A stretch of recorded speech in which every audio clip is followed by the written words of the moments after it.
এই যে ৫ নম্বর ওয়ার্ডে গাড়ির উপরে যে দুষ্কৃতী হামলা, কি বলবেন আপনি?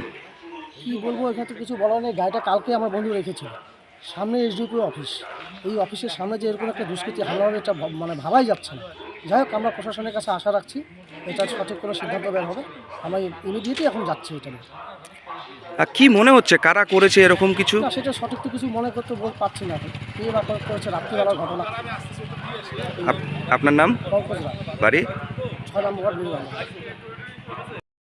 গাড়িটি কি আপনার? হ্যাঁ আমার। কখন রেখেছিলেন গাড়িটা? কালকে বিকাল 3:30। তারপরে? তারপরে 3:30টার আগে আমি তো বাড়ি চলে গেছি। তো সকালবেলা গাড়িটা ভাবছি নিয়ে যায় গ্যারেজে কাজ করে বাড়িতে থাকবো। তাই এসে দেখি গাড়ি এরকম এই সামনের গ্লাস, পিছনের গ্লাস, সাইডের গ্লাস ভাঙা। কি মনে হচ্ছে আপনার? মনে হচ্ছে কি এটা আমার উপরে কারো রাগ, সেই রাগেও গাড়ির গ্লাস ভাঙছে। কিন্তু এটা শত্রুতাগিরি করে করছে আমার সাথে, তাছাড়া আর কিছুই না। কি দিয়ে ভাঙছে আপনার এই গাড়ির কাজ মনে হচ্ছে? এই যে সাইডে বোল্ডার ফালানো আছে, ওই পাথরগুলা, ওই পাথর দিয়ে ভাঙছে।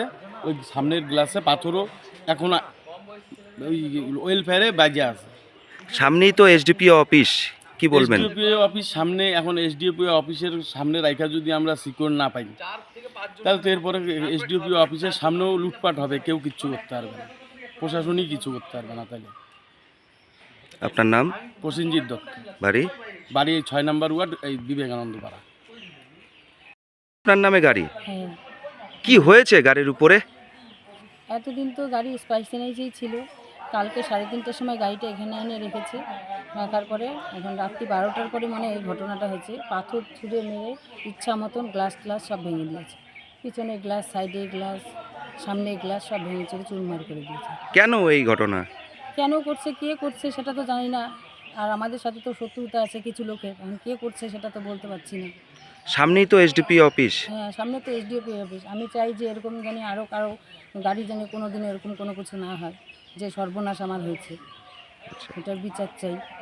আপনার নাম? প্রতিমা দত্ত, বাড়ি? বাড়ি বিবেকানন্দ পাড়া, 6 নম্বর ওয়ার্ড।